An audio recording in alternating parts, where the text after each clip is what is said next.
authorized government channels. And joining us now on this breaking news is Reid Epstein, national politics reporter for the New York Times. He is one of the reporters working on this breaking news story tonight. Reid, what more can you tell us about what the archives has discovered? Well, Lawrence, we don't know the extent of what classified materials are in the boxes. What we know is the archives, part of what they do is they go through presidential records. And so they have a lot of archivists who are trained to understand what's classified and what's not. And one of the archivists who opened the boxes after they were returned from Mar-a-Lago back to the National Archives in around Washington determined that some of the items were classified, and it went up through the chain of command at the National Archives, which as we reported in our story, referred to the Justice Department, which asked their Inspector General to get involved. In the Clinton administration, National Security Advisor Sandy Berger was accused of having removed classified material from the archives. He ended up facing criminal prosecution with a probation sentence.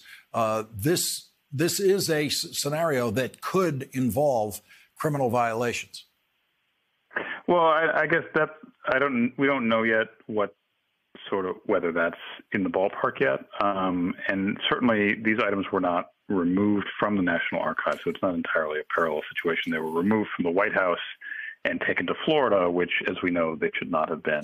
The National Archives then spent the better part of a year negotiating to try to get some of these items returned, presidential records returned from Mar-a-Lago back to the National Archives so they can process them as they are supposed to.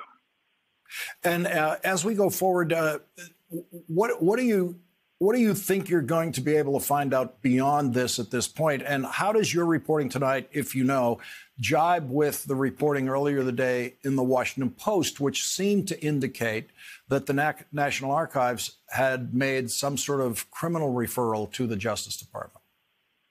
Well, we don't know that. And our reporting did not indicate a criminal referral that was made to the Justice Department. What our understanding is, the way this was processed through the archives is pretty standard operating procedure, that when there's classified material that they come across that shouldn't be where it is, that the Justice Department is notified.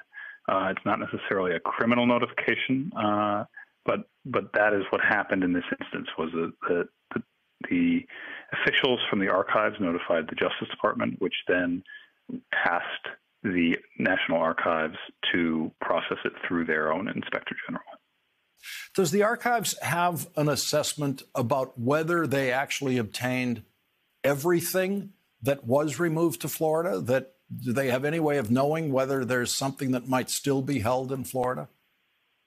I don't know if they have made that assessment, and they have not indicated either in a public way or in a way that our reporting has uncovered the answer to that question. So I guess I would tell you I don't know.